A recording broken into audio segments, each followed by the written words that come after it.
مصطفیٰ جان رحمت پہ لاکھوں سلام، شمع بزم ہدایت پہ لاکھوں سلام،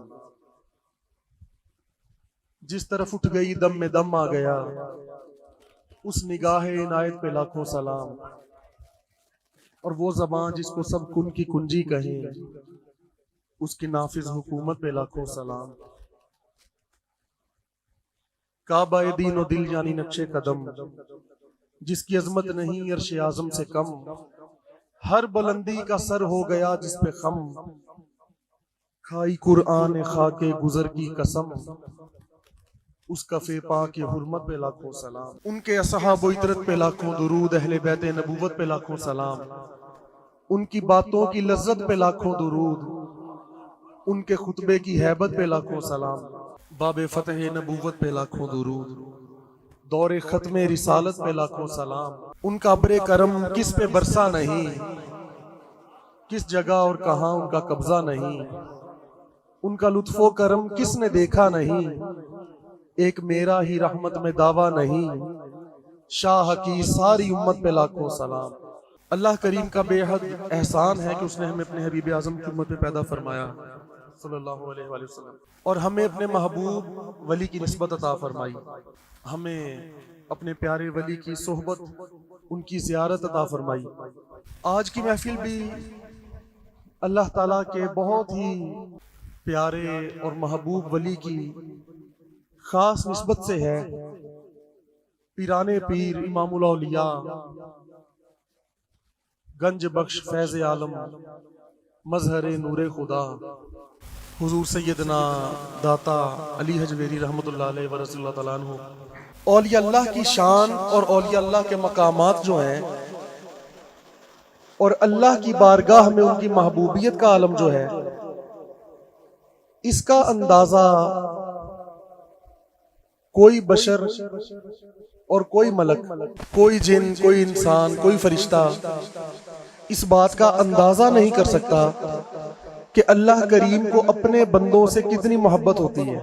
تو اس میں بہت ہی خوبصورت بات یہ ہے کہ اللہ کریم نے اکثر جب بھی محبت کا تذکرہ فرمایا تو اللہ نے پہلے بندے سے اپنی محبت کا تذکرہ فرمایا، اور پھر اس بندے کا اللہ سے محبت کا تذکرہ فرمایا کہ اللہ ان سے محبت کرتا ہے اور وہ اللہ سے محبت کرتے ہیں، شدید محبت کرتے ہیں۔ تو ترتیب یوں بھی ہو سکتی تھی کہ وہ اللہ سے محبت کرتے ہیں اور اللہ ان سے محبت کرتا ہے، لیکن نہیں، فرمایا اللہ ان سے محبت کرتا ہے اور وہ اللہ سے محبت کرتے ہیں۔ وہ محب تو بعد میں بنتے ہیں، محبوب پہلے بن جاتے ہیں، جیسے حضرت سیدنا بایزید بستامی رحمۃ اللہ علیہ، آپ فرماتے ہیں کہ میں نے 30-40 سال بڑے جذبے کے ساتھ، استقامت کے ساتھ پرزور محبت کی۔ آپ فرماتے ہیں کہ وہ جو عرصہ میں نے محبت کرتا رہا اللہ سے، 30 سال گزر گئے، 40 سال گزر گئے، فرماتے ہیں کہ اس کے بعد مجھ پہ یہ راز کھلا کہ در حقیقت میں اللہ سے محبت نہیں کرتا تھا، اللہ مجھ سے محبت کرتا تھا، اور جب سے میں سمجھتا تھا کہ میں اللہ سے فلاں طور سے محبت کرتا ہوں تو مجھ پر پھر یہ راز کھلا کہ نہیں، اس سے پہلے سے اللہ مجھ سے محبت فرماتا تھا، اور اس کے صلے میں، اس کے بدلے میں خود بخود مجھے اللہ سے محبت ہو گئی تھی۔ تو فرماتے ہیں کہ یہ بات تو مجھے بعد میں پتا چلی کہ پہلے محبت اللہ کرتا ہے، بندہ بعد میں محبت کرتا ہے۔ اللہ کریم نے جو فرمایا الا ان اولیاء اللہ، اور خبردار ہو جاؤ، اس بات کو دھیان میں رکھو کہ بے شک جو اولیاء اللہ ہیں، لا خوف علیہم ولا ہم یحزنون، ان پر نہ تو کوئی خوف ہے اور نہ یہ غمگین ہوں گے۔ اب یہ وہ آیت کریمہ ہے جب ولی دنیا میں موجود ہوتا ہے ظاہری طور پر، اس وقت بھی وہ اس کا مظہر ہوتا ہے کہ لا خوف علیہم اور ولا ہم یحزنون، اور اسی کا مظہر کامل وہ ہوگا قیامت والے دن، اور وہ دن ہوگا جب ہر کسی پر خوف طاری ہوگا۔ ذرا اس بات کو سوچیں کہ ایسا دن، جب ہر کوئی خوف سے لرزہ طاری ہوگا اور ہر شے پر، تمام کائنات پر، اور اللہ کے جو محبوبین ہوں گے وہ مظہر کامل ہوں گے لا خوف علیہم ولا هم یحزنون کے اس وقت۔ اور اس کا مطلب اسے کوئی یہ بھی سوچ سکتا ہے کہ یار ہم نے تو یہ سنا ہے کہ حساب و کتاب تو انبیاء کا بھی ہونا ہے، حساب تو ہر کسی کا ہونا ہے، اس سے تو کوئی بھی بری نہیں ہے۔ تو وہ ایک بندہ کہہ رہا تھا کہ دیکھیں جی آپ کہتے ہیں کہ بغیر حساب کے بخشے جانا ہے، حساب تو انبیاء کا بھی ہونا ہے، اور وہ اس پہ دلیل یہ دے رہا تھا کہ دیکھیں اگرچہ کہتا وہ کم ہوگا، بہت ہی کم ہوگا، پر ہوگا ضرور، کہ جیسے احادیث میں ذکر آتا ہے کہ اللہ پاک اپنے انبیاء کو پوچھے گا، اپنے نبی کو پوچھے گا کہ بتاؤ اے میرے نبی تم نے اپنا پیغام، جو میں نے تمہیں پیغام دیا، کیا لوگوں تک پہنچا دیا تھا؟ تو یقیناً انہوں نے پہنچا دیا تھا۔ وہ کہیں گے ہاں مولا ہم نے تو پہنچا دیا تھا۔ بس یہ ایک بات کو وہ بندہ سمجھتا ہے کہ یہ حساب ہے۔ بھئی اللہ کریم اپنے پیاروں سے کوئی بات کرے تو کیا وہ حساب و کتاب ہے؟ حساب تو شے ہی اور ہے، وہ تو بات ہی اور ہے۔ وہ تو ایک حجتاً اللہ پوچھے گا، فارمیلٹی پوری کرے گا کہ ہاں بھی میرے محبوب، میرے نبی تم نے میرا پیغام پہنچا دیا تھا نا؟ وہ کہیں گے ہاں مولا پہنچا دیا تھا۔ بس یہ ان کا حساب ہے۔ یہ ایک انبیاء کے تقوی کی ایک الگ کیفیت ہے، اللہ سے خوف کی اور اللہ کے ادب کی، خصوصاً اللہ کے ادب کی یہ کیفیت ہے جو ہم سنتے ہیں، اس کو بیان کسی اور طریقے سے کیا جاتا ہے۔ وہ بات یہ ہے کہ جب کسی نبی کو کہا جائے گا، قوم کہے گی، عوام کہے گی کہ جناب سفارش جو ہے آج کے دن کی جو بڑی سفارش ہے وہ آپ کریں گے، تو وہ نبی آگے سے فرمائیں گے نہیں میں نہیں کروں گا، تم کسی اور نبی کے پاس جاؤ، اپنی عوام کو کسی اور کے پاس بھیج دیں، لوگوں کو۔ اور پھر اس پہ ہر نبی اپنی ایک ایک غلطی گنوا دے گا لوگوں کو۔ یہ نبی کی شان ہے کہ اللہ نے بشر سے، انسان کے ناطے اس سے غلطی ہونا لازم ہے۔ جس سے غلطی نہ وہ تو فرشتہ ہو گیا نا، انسان سے تو غلطی ہونی ہوتی ہے۔ جیسے حضور نے فرمایا ہر انسان، تمام کے تمام لوگ خطا کار ہیں، خطا کا لیول الگ الگ ہوتا ہے کہ کسی کی کتنی غلطی، کسی کی کتنی، کسی کی کتنی، یہ ایک الگ معاملات ہے۔ تو جیسے آدم علیہ السلام فرما دیں گے میں نے تو دانا کھا لیا تھا گندم کا، اس طرح ہر نبی اپنی ایک ایک بات گنوا دے گا، نہیں یار مجھ سے تو یہ بات ہو گئی تھی۔ مطلب یہ ہوا کہ ساری زندگی میں ان سے ایک یا دو باتیں ایسی ہو گئیں جو ان کے مقام کے لحاظ سے غلطی تھی، ورنہ کوئی غلطی نہیں، ان کے مقام و منصب کے لحاظ سے وہ اللہ کی بارگاہ میں غلطی تھی، ان کے لحاظ سے۔ اور شان دیکھیں کہ ساری زندگی میں کسی کی 100 سال عمر، کسی کی 150، 200، 400، 500، 900، 1000 سال عمر میں ایک غلطی، اور وہ بھی کیا غلطی؟ بس جی ایک دانہ کھا لیا تھا۔ اب معاذ اللہ بات سمجھانے کے لیے میں بات کر رہا ہوں کہ کیا اللہ کریم جو کریم ہے، جو رحیم ہے، جو حلیم ہے، جو ارحم الراحمین ہے، جو فرماتا ہے کہ اتنے گناہ کر لے، اگر کوئی اتنے گناہ کر لے کہ زمین سے آسمان تک گناہ بھر دے، یہ جگہ جو ہے گناہوں سے بھر دے، اور وہ سچے دل سے ایک مرتبہ مجھ سے توبہ کر لے تو میں معاف کر دیتا ہوں۔ وہ اللہ کریم اپنے نبیوں کو خلق سے، اولیاء، اولیاء سے رسول، اپنے رسولوں کو، انبیاء کو اس بات پہ ڈرائے گا کہ تم نے وہ دانا کیوں کھایا تھا، تم نے فلاں لمحے یہ بول کیوں کہہ دیا تھا۔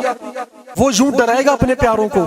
نہیں، وہ تو یار ان کا اللہ کے ساتھ ادب کا معاملہ ہے۔ یہ بات وہ اللہ کا ادب اتنا کرتے ہیں، وہ کہیں گے، لوگوں کو کہیں گے کہ یار نہیں، وہ نا میں نے فلاں بات کر دی تھی نا زندگی میں، تو یار اب میں کیسے اللہ کی بارگاہ میں وہ شفاعت کروں۔ یہ بات بڑی قابل غور ہے سننے والی۔ اس طرح لوگ دھوکہ دیتے ہیں کہ لو جی جب انبیاء کا حساب ہونا ہے، ان کی بخشش نہیں ہونی، انہوں نے پکڑے جانا ہے، انبیاء نے وہاں نفسی نفسی کہہ رہے ہونا ہے کہ نہیں میری جان میری جان، میں پکڑا گیا میں پھنس گیا، تو بھائی تم کون سے ولیوں کی بات کرتے ہو کہ جب نبی وہاں کچھ نہیں بول سکتا تو ولی کیا کر لے گا؟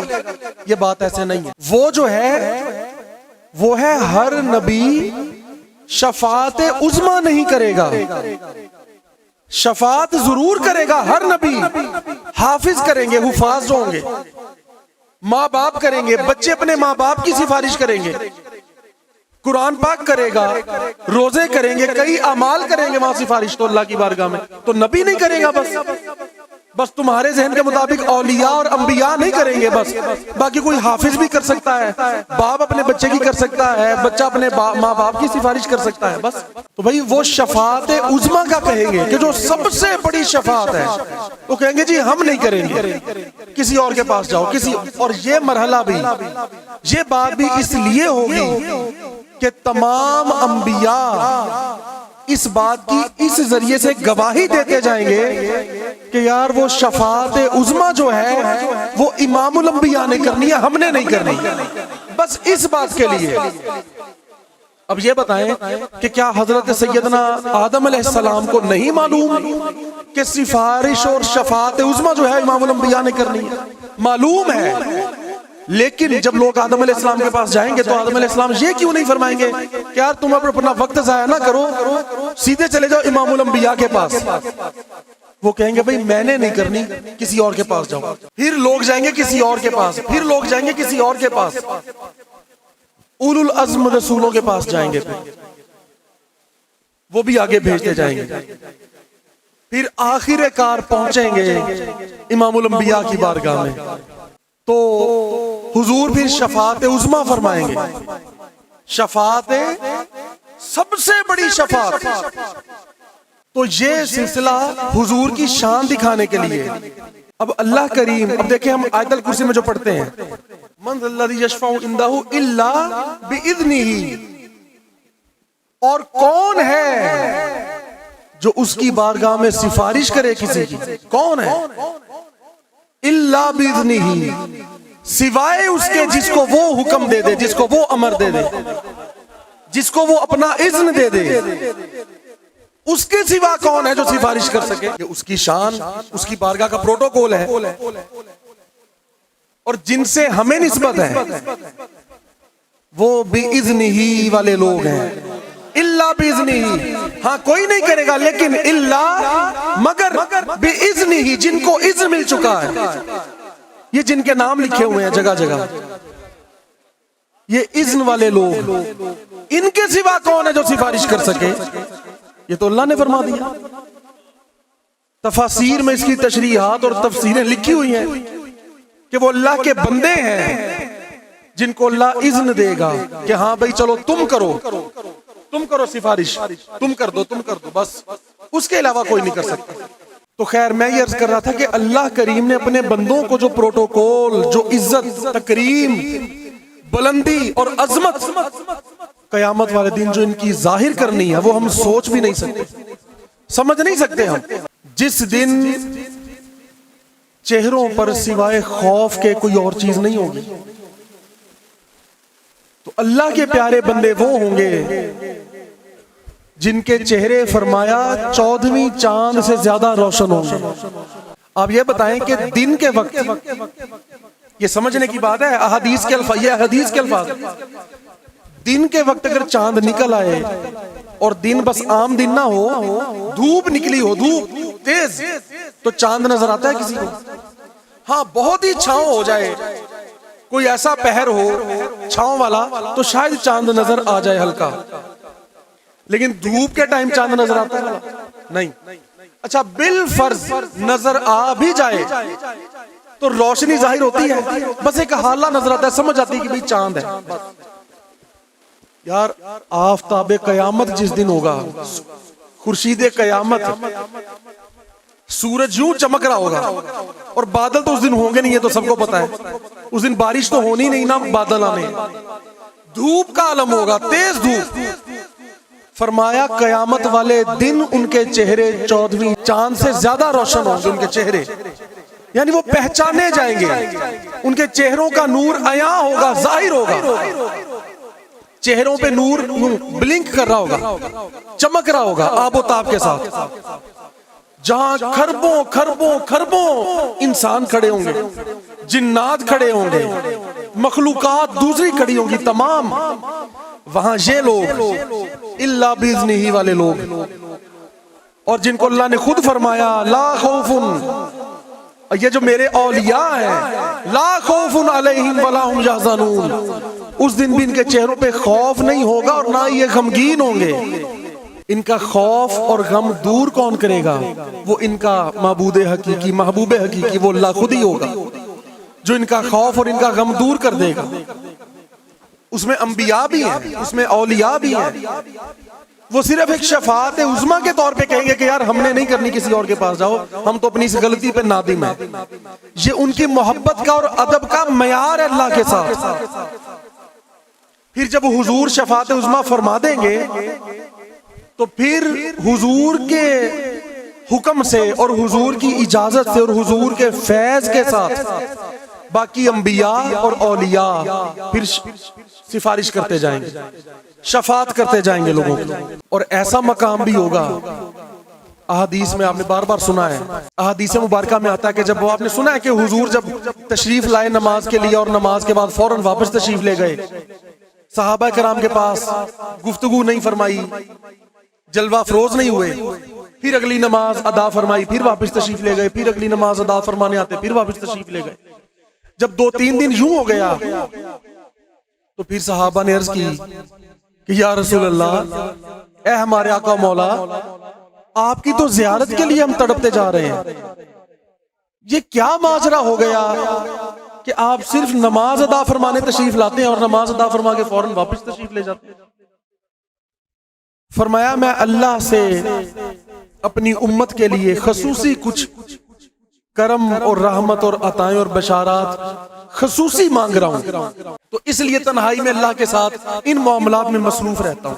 تو حضور فرماتے ہیں کہ اللہ تعالیٰ نے مجھے 70,000 لوگوں کی بشارت عطا فرمائی ہے کہ اے حبیب میں تیری امت میں 70,000 لوگ ایسے کر دوں گا جو بغیر حساب کے جنت میں جائیں گے، بغیر حساب کے جنت میں جائیں گے۔ تو حضور فرماتے ہیں کہ میں نے پھر اللہ سے عرض کی کہ مولا یہ تیرا بڑا کرم اور احسان ہے، لیکن مولا اس کرم کو اور بڑھا دے، اور بڑھا دے۔ تو فرمایا کہ اللہ کریم نے پھر یہ کرم اور احسان فرمایا کہ ان میں سے ہر 1000ویں بندے کو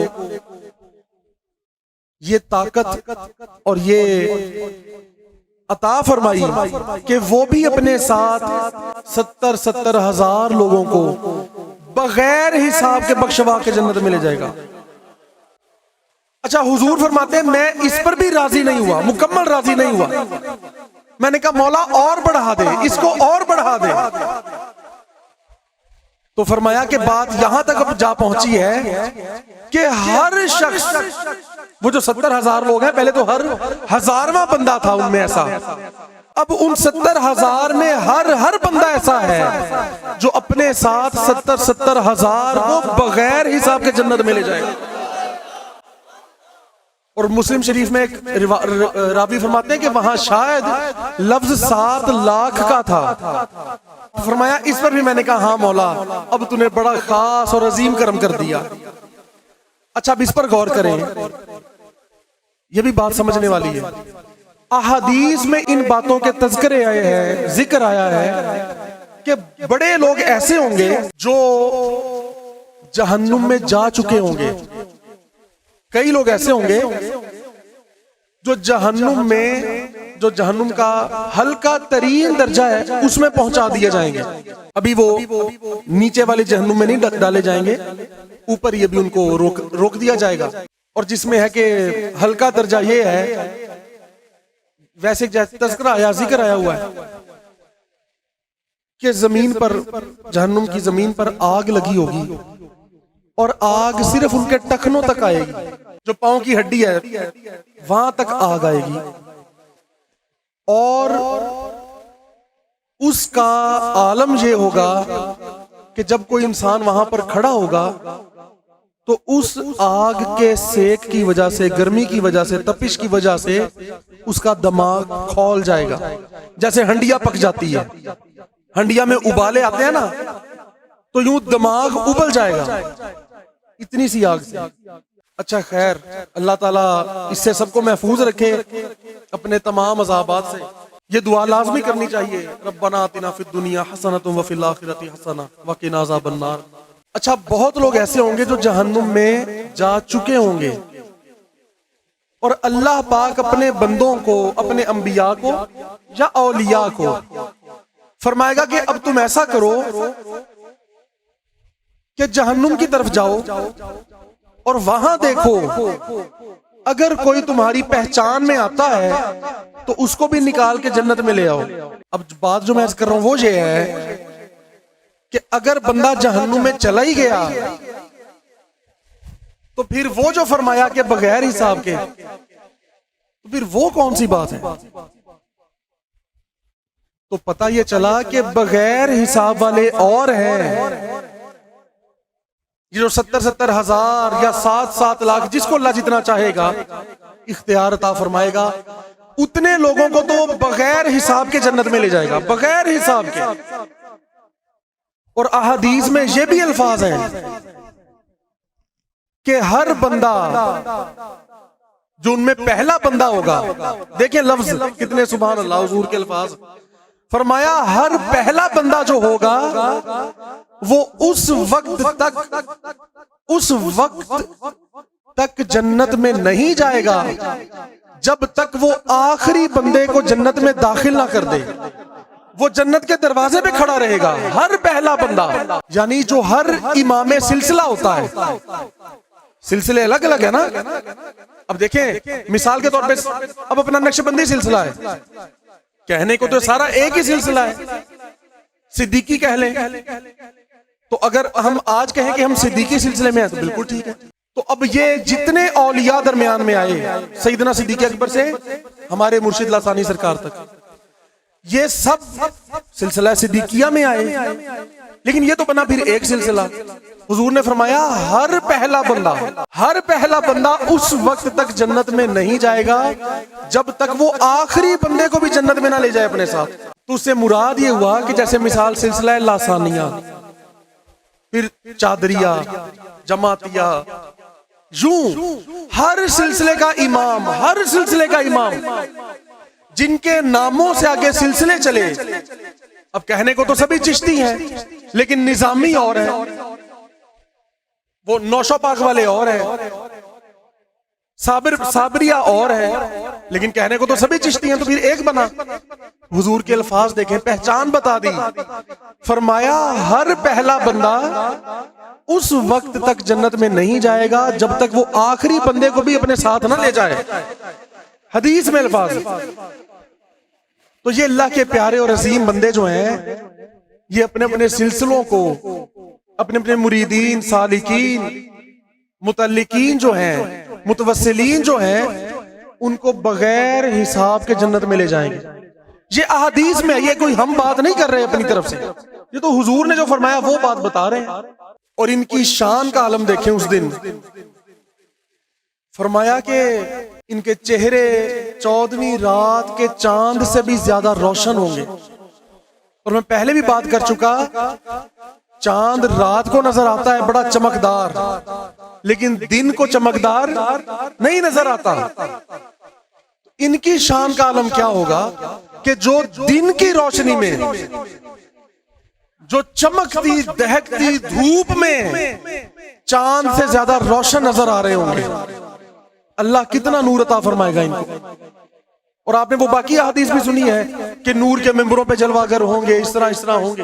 فرمایا ان کو بڑے بڑے حسین برتنوں میں، سونے چاندی کے برتنوں میں ان کو چیزیں پیش کی جائیں گی قیامت والے دن، جنت میں نہیں، جنت کی تو پھر بات ہی اور ہے، وہ تو بعد کے معاملات۔ اور فرمایا ان کے پسینوں سے خوشبوئیں آ رہی ہوں گی، ان کو سونے اور چاندی کے کنگھے عطا کیے جائیں گے۔ مطلب یہ کہ ان کے لیے ایک عام سے عام چیز بھی پروٹوکول کے ساتھ آئے گی۔ سمجھانے کا مطلب یہ تو فرشتے اس کو لے کر آئیں گے، خدمت میں پیش کریں گے کہ حضور یہ قبول فرما لیں. اور تھوڑی تھوڑی گرمی ان کو محسوس ہوگی، ظاہر ہے پھر پسینہ آئے گا، تو اس سے خوشبوئیں پھیلیں گی، خوشبوئیں. تو جن کی روحیں اللہ والوں کے ساتھ جڑ چکی ہوں گی، جن کے دل اپنے مرشدوں کے ساتھ جڑ چکے ہوں گے نا، وہ تو دور سے اس خوشبو کو سونگھ لیں گے، وہ ان کے قریب چلے جائیں گے، ان کے چہرے ان کو دور سے نظر آ جائیں گے کہ وہ ہمارے مرشد جلوہ فرما ہیں. ان کا چہرہ 14ویں رات کے چاند سے بھی بڑھ کے روشن ہے آج، اور ان کی خوشبو کا جو عالم ہوگا. تو یار اندازہ کریں، اگر ہم اپنے مرشد کی بات کریں کہ جن کی خوشبو دنیا میں اتنی خوبصورت ہے، جنہوں نے سونگھی ہے وہ گواہ ہے. خوشبو لگانے کی بات نہیں کر رہا کہ وہ اچھی اچھی خوشبوئیں لگاتے تھے، ادھر لگاتے تھے، اس کی بات نہیں کر رہا. ہم گواہ ہیں جو ان کے جسم سے خود آتی تھی، ان کے پسینے کی جو خوشبو آتی تھی وہ خوشبو تھی. خوشبو، پسینوں سے تو بالعموم بدبو آتی ہے نا یار. جن کی یہاں خوشبو کا یہ عالم ہے، وہاں کیا ہوگا جہاں اللہ پاک نے اسپیشل خصوصی طور پہ یہ انعامات اور عطائیں ان پہ بڑھا دیں گے اللہ پاک. تو وہاں کیا عالم ہوگا. اور فرمایا پھر یہ سب لوگ اللہ کے پیارے جو عظیم لوگ ہیں، حضور فرماتے ہیں کہ ان میں کوئی اختلافات نہیں ہوں گے. یہ سب اللہ کی بارگاہ میں حاضر ہوں گے، ان میں کوئی اختلافات نہیں ہوں گے، یہ ان کی نشانی ہوگی. اور یار آپ اس سے اندازہ کریں کہ دنیا میں وہ کون سا گروہ ہے، کون سی جماعت ہے جو اختلافات کو دور کرتی ہے. ہر مذہب میں، مسلک میں مختلف ان کے واعظین جو ہیں، بیان کرنے والے جو ہیں، یا اپنے اپنے علماء ہیں، باقی مذاہب میں بھی جتنا بھی کوئی علم جانتے ہیں، تو کون سا طبقہ ہے، لوگوں کی کون سی قسم ہے جو کبھی مخالفت نہیں کرتے، جو اختلافات کو دور کرتے ہیں.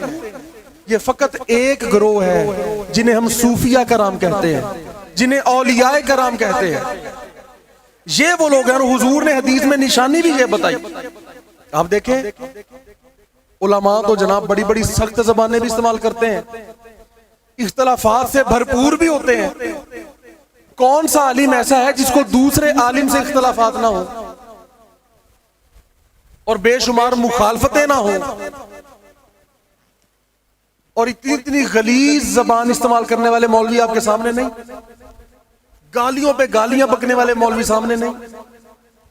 فرمایا ان کی نشانی یہ ہوگی، ان میں اختلافات نہیں ہوں گے، یہ صاف دل ہوں گے، یہ مخلص ہوں گے، خالص ہوں گے. تو یہ فقط ایک گروہ ہے. اور وہ ہمارے دادا مرشد اپنے بارے ایک شعر فرمایا کرتے تھے. آپ فرماتے میاں صاحب گھر میں بیٹھا سب کی مانگے خیر. میاں صاحب گھر میں بیٹھا سب کی مانگے خیر، نہ کسی سے دشمنی نہ کسی سے بیر. فرمایا یہ وہ لوگ ہوں گے کسی سے اختلافات نہیں ہوں گے ان کے، وہ تو سب کی بھلائی مانگتے ہیں، سب کی بھلائی مانگتے ہیں. آپ اولیاء کی تعلیمات کو دیکھ لیں، تعلیمات جس مرضی ولی کو دیکھ لیں، خواہ وہ مجذوب اور مست ولی ہو، خواہ وہ شریعت اور طریقت والا ہو، کوئی ہو، بس محبت، امن، اخوت، پیار، عشق، اختلافات سے دوری، مخالفتوں سے دوری، ان کی تعلیمات آپ کو بس یہی نظر آئے گی. اور وہ اپنی اصلاح کرتے ہیں، اور لوگوں کو تعلیم ہی یہ دیتے ہیں کہ اپنی اصلاح کرو، بس چھوڑ دو دوسروں کی بات. سوال تو اپنے متعلق ہونا ہے نا. تو بات میں کر رہا ہوں کہ اللہ کریم کے جو پیارے اور عظیم بندے ہیں، جن کی احادیث میں حضور نے کیا کیا شان بیان فرمائی، اللہ کریم نے ان کی کیا کیا شانیں بیان فرمائی کہ یہ ایسے ہوں گے. یہ تو میں نے کچھ باتیں عرض کی ہیں، یہ بے شمار باتیں ہیں. اگر ہم انہی کے تذکرے کرتے جائیں تو وقت تو بہت کم ہے. تو ان کے پروٹوکولز قیامت والے دن اللہ نے جو ان کو عزت عطا فرمانی ہے اور فرمائی ہے، اس کا کوئی ہم لوگ اندازہ نہیں کر سکتے. اللہ کی بارگاہ میں کتنے اللہ کو محبوب ہیں، اچھا اسی بات سے یہ بھی اندازہ لگا لیں کہ ان لمحات میں قیامت والے دن جن کو اتنا پروٹوکول ملے گا، جن کو اتنی عزت اللہ پاک عطا فرمائے گا، اب اندازہ یہ کریں کہ جن کی شان کا عالم یہ ہے، ان لوگوں سے جو بغض رکھتے ہوں گے دنیا میں، جو ان کی مخالفت کرتے ہوں گے، ان کا وہاں کیا حال ہوگا؟ جو ان سے محبت کرتے ہوں گے، ہر بات کے دو پہلو ہوتے ہیں، ہر بات کے دو پہلو ہوتے ہیں، اس میں تو کوئی شک نہیں نا۔ مثال کے طور پہ حضور نے ام المومنین سیدہ عائشہ صدیقہ پاک کو فرمایا کہ عائشہ پوچھ لو جو پوچھنا ہے، جو بات پوچھنی ہے پوچھو، میں بتاؤں گا۔ جب حضور معراج سے واپس تشریف لے آئے دنیا میں، ام المومنین سیدہ عائشہ پاک نے عرض کی کہ حضور اگر آپ اجازت عطا فرمائیں تو میں نے آپ سے مانگنا کیا ہے، اس کا مشورہ میں ذرا اپنے ابا جان سے کر رہا ہوں، سرکار سیدنا صدیق اکبر سے۔ حضور مسکرا پڑے، حضور نے فرمایا ٹھیک ہے جاؤ پوچھ لو۔ صدیق اکبر کے پاس آ گئی، پوچھنے لگی کہ ابا جان حضور آج جو رحمت کا دریا مزید جوش میں ہے، حضور فرما رہے ہیں جو بھی بات پوچھنی ہے پوچھ لو، اب میں آپ سے یہ مشورہ کرنے آئی ہوں کیا پوچھوں؟ صدیق اکبر نے فرمایا کہ ایسا کرو کہ حضور سے یہ عرض کرو کہ حضور جو معراج میں باتیں ہوئی ہیں نا اللہ پاک کے ساتھ، اب وہ تو کیونکہ کسی کو بھی نہیں پتا، بس حضور ان میں سے جو بات آپ چاہیں وہ بتا دیں، ان میں سے کوئی بات بتا دیں۔ اب ام المومنین خوشی سے واپس آئیں حضور کی بارگاہ میں، عرض کی یا رسول اللہ معراج میں اللہ کے ساتھ آپ کی جو باتیں ہوئی ہیں نا ان میں سے کوئی بات ارشاد فرما دیں۔ حضور مسکرا پڑے کہ دیکھو کون سی بات کہی، مطلب یہ بات اور شاید کسی کے ذہن میں نہ آتی۔ حضور نے فرمایا کہ اچھا اب کیونکہ بات ہو چکی ہے، کال دے دیا ہے کہ جو پوچھو گے بتاؤں گا۔ حضور نے فرمایا پھر یہ بات بتاتا ہوں، فرمایا کہ جو کسی کا دل جوڑ دے، جو انسان کسی کا دل جوڑ دے وہ بغیر حساب کے جنت میں چلا جائے گا۔ اللہ نے مجھ سے پرسنلی طور پہ بات کی تھی کہ یہ ایک نکتے کی بات ہے، آپس کی بات ہے کہ اے حبیب تیری امت میں نے یوں بھی کرنا ہے، جس نے کسی کا شکستہ دل ٹوٹا دل جوڑ دیا نا، دل جوئی فرما دی نا جس بندے نے، اس کو بغیر حساب کے بخش دینا ہے۔ اب ام المومنین بڑی خوش ہوئی اور سوچا کہ کیونکہ مشورہ بھی میرے ابا جان کا تھا، ان کے مشورے پہ میں نے بات حضور سے پوچھی تھی، تو اب یہ بات بھی سب سے پہلے میں نے ان کو بتانی ہے جا کر۔ فوراً گئیں اپنے ابا حضور کے پاس، امام العاشقین امام المتقین کے پاس، اور جا کے کہنے لگیں کہ حضور نے یہ بتایا ہے۔ صدیق اکبر بڑے خوش ہوئے اور ساتھ رونے لگے۔ ام المومنین نے کہا کہ ابا جان رو کیوں رہے ہیں؟ فرمایا بیٹی ہر بات کے دو پہلو ہوتے ہیں، ہر بات کے دو پہلو ہوتے ہیں۔ اگر یہ بات ہے کہ جو دل جوڑے گا تو بغیر حساب کے جنت میں جائے گا، تو پھر یہ بھی بات ہوگی کہ جو دل توڑے گا وہ بغیر حساب کے جہنم میں جائے گا۔ فرمایا میں تو اس بات سے ڈرتا ہوں، اس بات سے روتا ہوں کہ کہیں مجھ سے ایسا کوئی عمل نہ ہو جائے۔ دیکھیں تقوی کا عالم یہ ہے، تقوی اس کی بنیاد پہ فضیلت حاصل ہے، اور وہ تو امام المتقین ہیں جن کو اللہ نے قرآن میں فرمایا الاتقا، متقیوں سے بھی بڑا متقی، اور اتنا بڑا متقی کہ متقی نہیں الاتقا، سب سے بڑا متقی۔ اب ان سے محبت کرنے والے جو ہیں، جو حضور نے فرمایا بغیر حساب کے وہ جنت میں لے جائیں گے، اور ہر بندہ اپنے ساتھ 70 ہزار لوگوں کو بغیر حساب کے جنت میں لے جائے گا۔ جب حساب و کتاب شروع بھی نہیں ہوگا اس سے پہلے کہیں گے کہ بھائی آپ لوگ تو آؤ نا،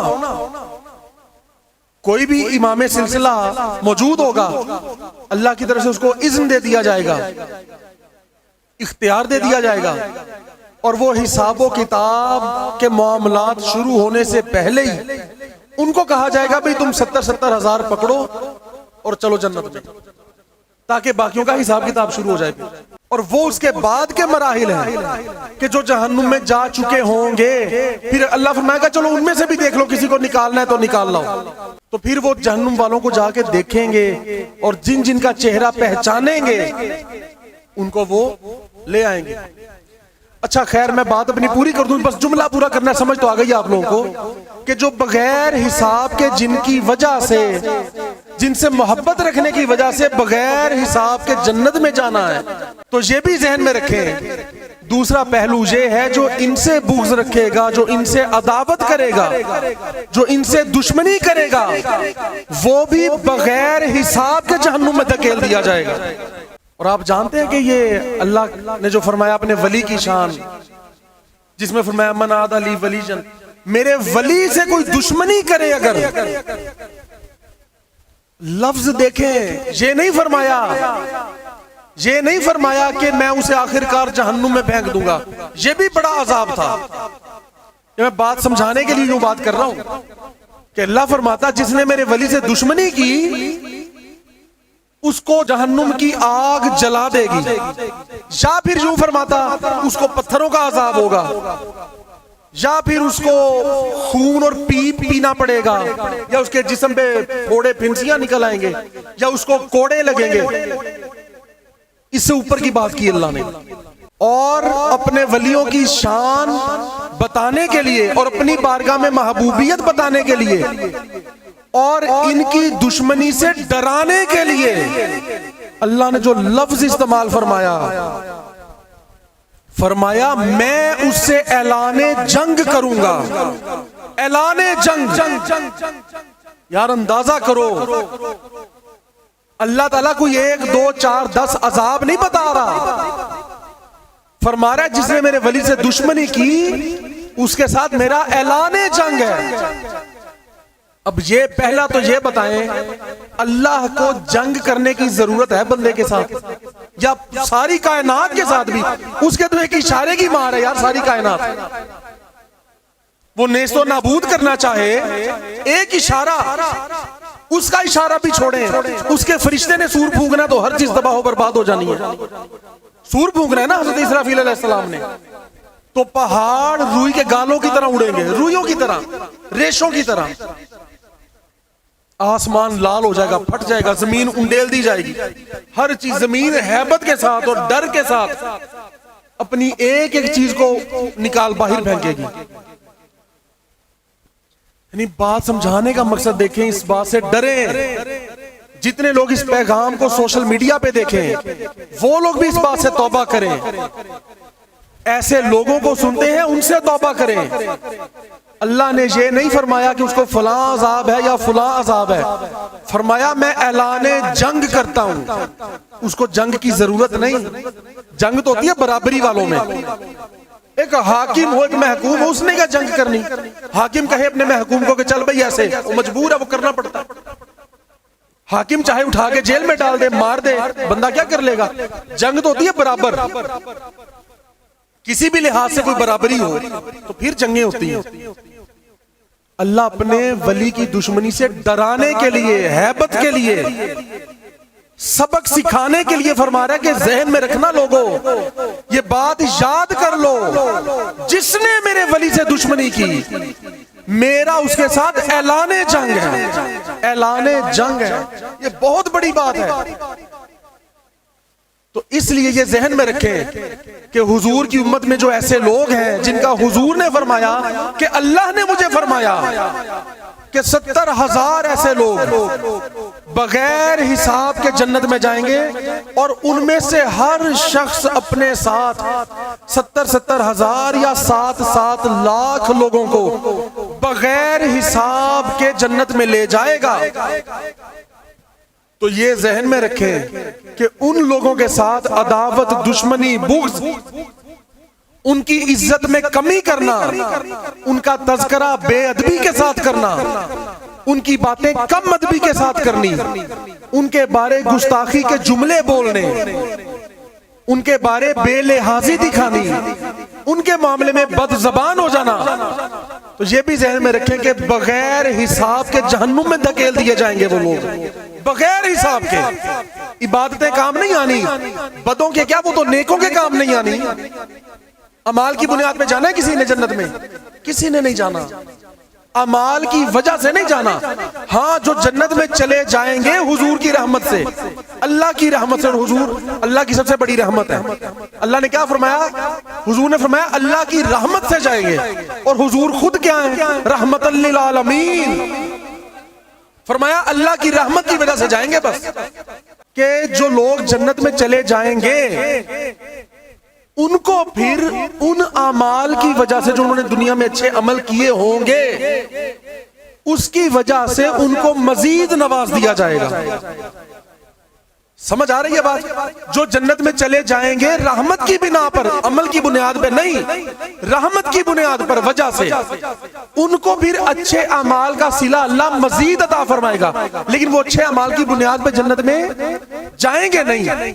اعمال اچھے کیے ہوں گے, وہ گٹھڑی اپنی پڑی ہوگی اچھے اعمال کی, اس کا صلہ جنت میں جانے کے بعد ملے گا. مزید درجات بلند کیے جائیں گے, مزید انعامات و احسانات فرمائے جائیں گے. لیکن جنت میں جانا ہے فقط اللہ کی رحمت کی وجہ سے, کرم کی وجہ سے, فضل کی وجہ سے, اور کوئی وجہ نہیں ہونی. تو یہ بھی ذہن میں رکھ لیں کہ جنت میں اعمال کی بنیاد پہ تو جانا نہیں. جس کا اعمال کا معاملہ آ گیا وہ تو پھنس گیا. کیوں؟ عدل کرے تے تھر تھر کمبن اچیاں شانہ والے, فضل کرے تے بخشے جامن میں جائے وے منہ کالے. تو اب جنہوں نے ایسے اعمال کیے ہوں گے اور عمل میں وہ عمل کر دیا کہ جس کی وجہ سے جنت میں جانا تھا, اللہ بِإِذْنِهِ, جن کو اللہ نے اذن دیا تھا کہ چلو یہ لوگ سفارش کر لیں گے اور ان کی سفارش قبول ہوگی, تو جو ان کے بارے میں ہی بد کلامی کر دے تو اس نے تو اپنا جنت میں جانے کا دروازہ ہی بند کر دیا, اس نے تو وہ رستہ ہی بند کر دیا, کیونکہ جانا تو اس وجہ سے تھا. یا آپ نے باتیں اور احادیث سنی نہیں ہوئی کہ ہزاروں ہزاروں اعمال, فرمایا لفظ دیکھیں, فرمایا پہاڑوں جتنے اعمال لے کر آئیں گے, پہاڑوں جتنے اعمال لے کر آئیں گے, لیکن وزن نہیں ہوگا. وہ گٹھڑیاں اعمال کی اٹھا کر منہ پہ دے ماری جائیں گی اور کہیں گے کہ چل دفع ہو جا یہاں سے, یہاں تمہارا کوئی ٹھکانہ نہیں, جہنم میں چلا جا. اور اس کو بالوں سے پکڑ کر, ماتھے کے بالوں سے اور ٹخنوں سے پکڑ کر لپیٹ دیا جائے گا اور کھینچ کے گھسیٹتے ہوئے جہنم کی طرف لے جائیں گے. اور جن پہ اللہ کی رحمت ہوگی ان کی گٹھڑی ان کو اٹھانے میں آسان ہوگی, ان کی گٹھڑی بھاری نہیں ہوگی کیونکہ اس میں گناہ نہیں ہوں گے, اس میں وہ اعمال ہوں گے جو قبول ہوں گے پہلے سے. اور ان کا وزن کتنا کتنا ہوگا, ان کے ایک ایک عمل کا وزن پہاڑ جتنا ہوگا نیکی کے رستے میں. اور ان کے مقامات کی بلندی کے لیے ان کو یہ انعامات سے نواز دیا جائے گا. تو اس لیے یہ بات ذہن میں رکھیں, گفتگو کا لب لباب اور خلاصہ یہ ہے کہ اللہ کریم کے پیارے بندوں کی عزت اور تکریم اور ان کی محبوبیت, یار اس سے بڑی کیا شان ہوگی کہ اللہ فرمائے کہ میں فلاں سے محبت کرتا ہوں. یار خود سوچو, خود سوچو. اور جتھے دل لگ جاوے اتھے عیب نظر نہ آوے, ہے نا یہ کہ جس سے دل لگ جائے نا اس کی وہ جناب وہ غلط باتیں بھی نہیں دیکھتا بندہ, وہاں پہ صرف اس کو اچھائی نظر آتی ہے. یہ دنیا میں جتنے محبوب اور محب ہیں, عاشق اور معشوق ہیں, وہ جو جس سے کوئی محبت کرتا ہوتا ہے اس میں کوئی برائی نظر آتی ہے, اس کو نہیں نظر آتی. وہ کہتا ہے بس میرے محبوب جیسا تو ہے ہی کوئی نہیں, ہو وہ جیسا مرضی. تو یار آپ ایک یہ بتاؤ اس بندے کی شان کیا ہوگی جس کے بارے اللہ فرمائے کہ میں اس سے محبت کرتا ہوں, اللہ فرمائے کہ میں اس سے محبت کرتا ہوں. اور تم بندے ہو, خطا کار اور خطا بھی ہو, خطائیں کرتے بھی ہو, خطائیں ڈھونڈتے بھی ہو, دیکھتے بھی ہو. اور وہ جو نہ تو خطا کرتا ہے نہ اس سے خطا ہو سکتی ہے, اور وہ خطا پوش ہے, جو پہلے ہی خطا پوش ہے, جو پہلے ہی پردہ ڈالتا ہے, وہ جس سے محبت کرے گا تو اس کے ساتھ کیا کرے گا بھائی. جو توبہ کرتے ہیں اس کے رستے پہ, اس کی بارگاہ میں توبہ کرتے ہیں, فرماتا میں ان سے بھی محبت کرتا ہوں. یحب التوابین, اور توبہ قبول کرنے والوں سے بھی محبت کرتا ہوں. کہیں فرماتا ہے جو حب المتقین، متقین سے محبت کرتا ہوں، کہیں فرماتا ہے محسنین، محسنین جو احسان کرتے ہیں، جو محسن ہیں، جو اچھے اعمال کرتے ہیں، لوگوں کی بھلائی کرتے ہیں، ان سے محبت کرتا ہوں۔ کبھی صابرین کے ساتھ ہوں، شاکرین سے محبت کرتا ہوں، جو میرا ذکر کرتے ہیں میں ان کا ذکر کرتا ہوں۔ یار ایک ایک صفت جس میں آ جائے اللہ فرماتا ہے میں اس سے محبت کرتا ہوں۔ جو متقین میں آ گیا میں اس سے محبت کرتا ہوں، جو محسنین میں آ گیا میں اس سے محبت کرتا ہوں، جو ذاکرین میں آ گیا، صابرین میں آ گیا، شاکرین میں آ گیا، محسنین میں آ گیا، بے شمار اللہ نے کیٹیگریز بیان فرمائی، صفات عطا فرمائی ہے کہ جس میں یہ صفت ہوگی میں اس سے محبت کرتا ہوں۔ یہ ساری باتیں قرآن کی بات کر رہا ہوں۔ تو یار یہ بندے، یہ محبوب اللہ کے کیسے ہیں جو صابر بھی ہیں، ایک صفت ہو تو اللہ اس سے محبت کرنے لگ جاتا ہے، اور جس میں 10 کی 10 ہو، 20 کی 20 ہو، 50 کی 50 ہو، ان سے کتنی محبت کرتا ہوگا۔ جو صابر بھی ہو، شاکر بھی ہو، ذاکر بھی ہو، متقی بھی ہو، محسن بھی ہو، عابد بھی ہو، ولی بھی ہو، وہ سب کچھ ہو، تو سوچیں کہ اللہ کی محبت میں محبت، محبت میں محبت، محبت میں محبت کتنی بڑھ جاتی ہوگی، اور اتنی کہ وہ فرماتا ہے یہ میرا محبوب ہے، محبوب، اور میں ان کا محب ہوں، یہ میرے محبوب ہیں، میں ان کا محب ہوں۔ اور جبریل، میں نے پچھلی بار بھی بات کی تھی کہ سن لو کہ اللہ فلاں بندے سے محبت کرتا ہے، جان لو، اب تو بھی اس سے محبت کر۔ اچھا اس میں بھی ایک نکتہ ہے، محبت کبھی کہہ کے نہیں کروائی جاتی کہ چل فلاں سے محبت کر، یہ ایک نکتے کی بات ہے۔ جیسے مثال کے طور پر اللہ نے عبادات کا جہاں حکم فرمایا، وہاں فرمایا ایسے کرو، ایسے کرو، ایسے کرو، نماز پڑھو، یہ چیز کرو۔ جب اپنے حبیب کی باری آئی نا، وہاں حکم نہیں فرمایا اس طرح سے کہ بس میرے حبیب پہ درود پڑھو،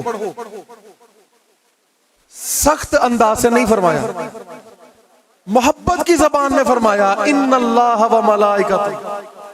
لوگوں ذہن میں رکھو، بے شک میں اللہ اپنے حبیب پہ درود پڑھتا ہوں اور اس کے فرشتے بھی پڑھتے ہیں، اس کے بعد پیار سے محبت سے ترغیب دلا رہا ہے، یا ایھا الذین آمنوا صلو علیہ وسلموا تسلیما۔ اے لوگوں، وہ لوگوں بس جو ایمان لے آئے ہو نا، اور میں نے یہ بات پہلے بھی عرض کی تھی کہ اس آیت میں یہ بھی نکتہ ہے کہ اے لوگوں جو اس بات پر ایمان لے آئے ہو، جو اس بات پر ایمان لے آئے ہو کہ اللہ اور اس کا فرشتے نبی پر درود پڑھتے ہیں، جو اس بات پر بھی ایمان لے آئے ہو، تو اب تم بھی پڑھو نا، تم بھی درود پڑھو اور سلام بھی پڑھو۔ جیسے ماں باپ اپنے بچے کو کوئی چیز سکھانے لگتے ہو تو کہتے ہیں بیٹا دیکھو تمہارے بابا بھی یہ کام کرتے ہیں، دیکھو تمہاری ماں بھی یہ کام کرتی ہے، یہ دیکھو میں بھی ایسے کرتا ہوں، میں بھی ایسے کرتی ہوں، بیٹا تم بھی ایسے کرو۔ یہ محبت کا انداز ہے، یہ نہیں ہے کہ چلو پڑھو میرے حبیب پہ درود و سلام، نہیں۔ اور بھائی ایسے کیوں جائے بھائی، یہ حضور کا پروٹوکول ہے اللہ کی بارگاہ میں کہ میرے حبیب کی بارگاہ میں درود و سلام پڑھے، اور میرے مطلب سخت حکم کی وجہ سے پڑھے بس نہیں پڑھنا تے نہ پڑھ۔ جس نے آنا ہے میرے حبیب کی بارگاہ میں محبت سے آئے، یہ ذہن میں رکھ کے آئے کہ ان اللہ و ملائکتہ یصلون علی النبی یا ایھا الذین آمنوا صلوا علیہ وسلموا تسلیما۔ ایسے آؤ، اور ذہن میں رکھنا میں تمہیں حکم نہیں دے رہا، میں تو تمہیں بتا رہا ہوں کہ میں بھی پڑھتا ہوں۔ ہائے ہائے سبحان اللہ، میں بس تمہیں نہیں کہتا کہ چلو یوں کرو، ہاں میں تمہیں نماز کا حکم دیتا ہوں، میں نماز نہیں پڑھتا، میں روزہ نہیں رکھتا، میں جہاد نہیں کرتا، میں حج نہیں کرتا، تم کرو۔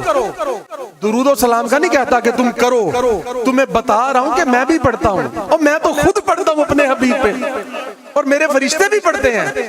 اب یار جو لوگ ایمان لے آئے ہو نا، پڑھو پھر تم بھی درود و سلام، میں جو پڑھتا ہوں میرے فرشتے جو پڑھتے ہیں۔ اچھا بعد میں کیا کرتے تو بات اس طرف آ گئی کہ اس طرح کے محبت کے معاملات جو ہے نا یہ حکمن اور جبرن نہیں کروائے جاتے. محبت والا جبرن کروائی جا سکتی ہے؟ نہیں کروائی جا سکتی. تو سوچے کہ جب اللہ جبریل کو فرماتا ہے کہ جبریل میں فلاں سے محبت کرتا ہوں تو بھی کر، یہ اللہ جبرن حکم نہیں دیتا جبریل کو. یہاں بھی کلیہ وہی ہے جو ان اللہ والی آیت میں ہے، کلیہ سیم وہی ہے. اے جبریل میں فلاں بندے سے محبت کرتا ہوں. اللہ جبریل کو اپنی محبت کا اظہار فرماتا ہے، جبریل کے سامنے اعلان محبت فرماتا ہے. اور کیا عظمت ہے حضرت جبریل کی کہ وہ اتنا سن کے کہ میرا مولا اس سے محبت کرتا ہے. تو اللہ کو اپنے جبریل پر اتنا مان ہے، مان کا ہے، یہ مان ہے، یہ حکم اور جبر نہیں ہے، یہ جبر و قہر نہیں، یہ عشق و مستی ہے.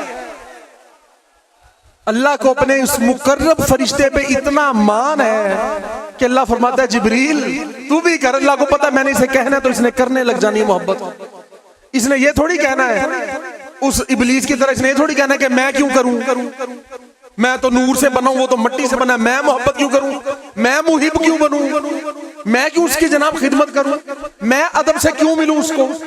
یہ جبریل ہے. تو اللہ کو مان اتنا ہے، پیار اتنا ہے، اور اسی لیے تو وہ مقربین کا سردار ہے یار. اس لیے تو مقربین کا سردار ہے کہ اللہ کے ہر محبوب سے محبت کرتا ہے.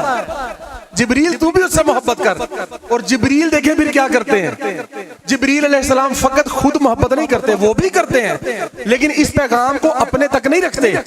جبریل فوراً جاتے ہیں دوسرے فرشتوں کے پاس. اے تمام فرشتگانے آسمان و زمین ذہن میں رکھو، سن لو غور سے، اللہ فلاں سے محبت کرتا ہے. اب میں تمہیں کہتا ہوں، وہ پھر اپنی بنیاد پر اپنے بہاف پر خود کہتے ہیں فرشتوں کو کہ چلو بھائی، کیونکہ سردار جو ہے سب کے سارے ان کے جونیئرز ہیں، وہ سب سے سینئر ہیں، بلکہ موسٹ سینئر ہے جبریل علیہ السلام. وہ فرماتے ہیں چلو بھائی جتنے بھی ہو، اب میں جو محبت کرتا ہوں اللہ تو کرتا ہے، اب اللہ کے بعد میں بھی کرنے لگ گیا ہوں، اب تم سب بھی اس سے محبت کرو. پھر تمام فرشتے بھی اس سے محبت کرنے لگ جاتے. اچھا میں عرض یہ کر رہا ہوں کہ اللہ کے بندوں کی یار اس سے بڑی شان کون سی ہے.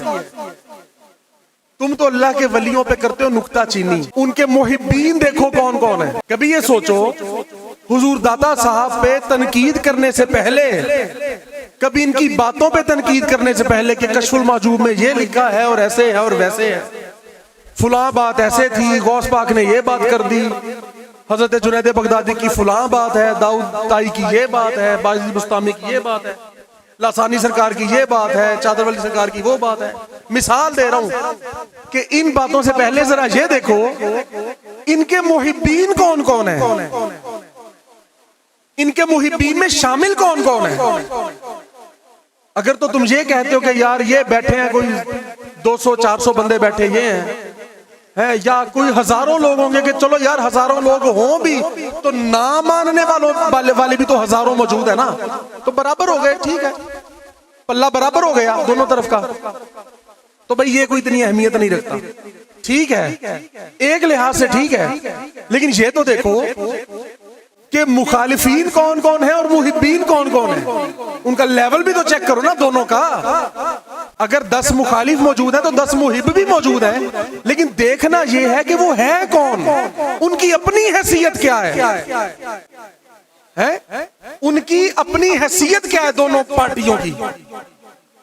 مخالف کون ہے اور محب کون ہے، ان کی اپنی اپنی حیثیت اور اوقات کیا ہے یہ دیکھ لو.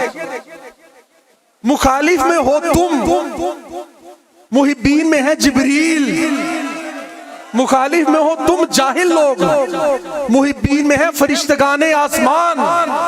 مخالفین میں ہو تم، محبین میں ہے خود رب ذوالجلال. اب تو تعداد کی بات ہی نہیں رہی، اب تو تعداد کی بات ہی نہیں رہی. کہاں تو، کہاں جبریل، کہاں تو خطا کار و خطا بھی اور بدکار و سیاہکار ایک انسان پتلا غلطیوں کا، اور کہاں اللہ کے نوری فرشتے. کوئی عام سے عام فرشتہ بھی ہو، فرشتہ تو فرشتہ ہے، وہ محبت کرتے ہیں، وہ اس علم کو حاصل کرنے والوں کے قدموں کے نیچے اپنے پر بچھا دیتے ہیں فرشتے، اور ان محبت کرنے والوں کو جن سے اللہ محبت کرتا ہے اور وہ اللہ سے محبت کرتے ہیں، ان کی زیارت کو فرشتے آتے ہیں، ان سے مصافحہ کرنے کے لیے، صرف ہاتھ ملانے کے لیے۔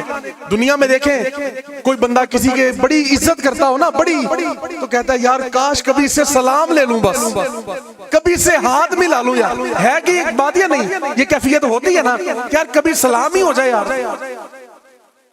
کبھی روبرو زیارت ہی ہو جائے یار۔ یہ ایک عزت کی اور پیار کی کیفیت ہوتی ہے۔ تو آپ کو پتا ہے کہ فرشتے کس کی زیارت کو آتے ہیں؟ فرشتے اور مقربین فرشتے بھی آتے ہیں، وہ ان اولیاء کرام کی زیارت کے لیے باقاعدہ زیارت کے لیے آتے ہیں، ان سے سلام کرنے کے لیے آتے ہیں۔ یہ احادیث میں اور اولیاء کے اقوال میں سارا تذکرہ موجود ہے، یہ کوئی میں اپنی طرف سے باتیں نہیں کر رہا یار۔ ان کے محبین یہ ہیں، ہاں تو یہ ہے کہ جبریل پاک بھی ان سے محبت کرتے ہیں، اور وہ 7ویں آسمان کے فرشتے، 6 آسمان کے، 5ویں، 4، پہلے تمام آسمانوں کے فرشتے محبت کرتے ہیں، اور سب سے بڑی بات کہ اللہ ان سے محبت کرتا ہے۔ تو اس لحاظ سے ہم لوگ اس لسٹ میں شامل ہو جاتے ہیں، محبین والی میں۔ تو سوچو یار اپنی کیسی خوش قسمتی ہے، ہمارے پہ کیسا انعام ہے، ہمارے پہ کیسا احسان ہے اللہ کا، کہ اللہ نے ہمیں اپنے والوں میں رکھا ہے کہ تم لوگ اس طرف آؤ، میری طرف، جو میں کرتا ہوں وہ کرو۔ میں تو محبت کرتا ہوں دادا صاحب سے، میں تو محبت کرتا ہوں چادر والی سرکار سے، میں تو محبت کرتا ہوں لسانی سرکار سے، خواجہ نظام الدین اولیاء سے، شاہ نقشبند سے، معین الدین چشتی سے، غوث الاعظم سے، میں تو ان سب سے محبت کرتا ہوں۔ تو یار وہ کون سے لوگ ہیں جو ان سب سے محبت کرتے ہیں؟ لوگ کون سے ہیں؟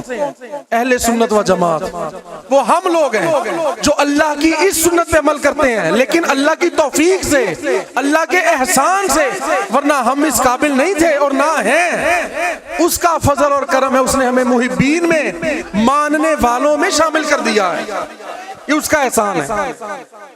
تو اللہ کے ان پیارے اور عظیم لوگوں کی شان کے لیے یہ بات ایک ہی بہت بڑی ہے کہ یار اللہ فرماتا ہے میں ان سے محبت کرتا ہوں۔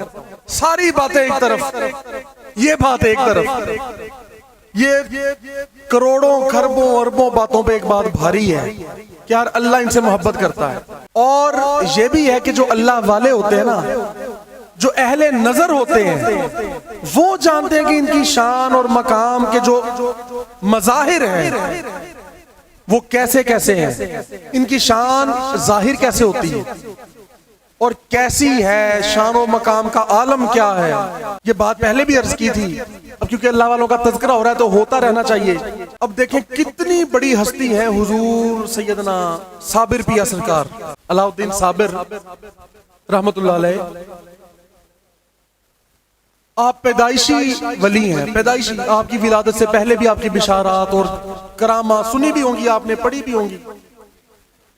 اتنے بڑے درویش، اللہ کے ولی اتنے بڑے، اور یہ وہ درویش ہیں جن سے سلسلہ چلا، باقاعدہ سلسلہ چلا، سلسلہ صابریہ۔ ان کے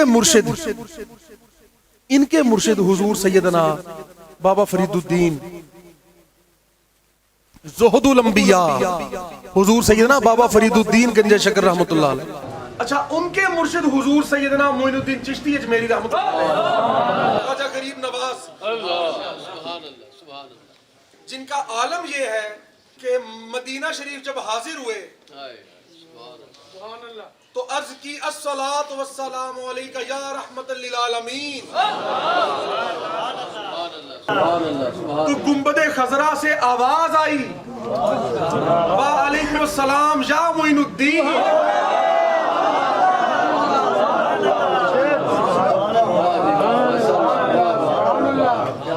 جنہیں چشتیوں کا چاند کہا جاتا ہے، اور بارگاہ رسول میں مقبولیت کے عالم کا ایک واقعہ کہ ظاہری طور پر لوگوں نے آواز سنی، ظاہری طور پر تو گنبد خضرا سے آواز آئی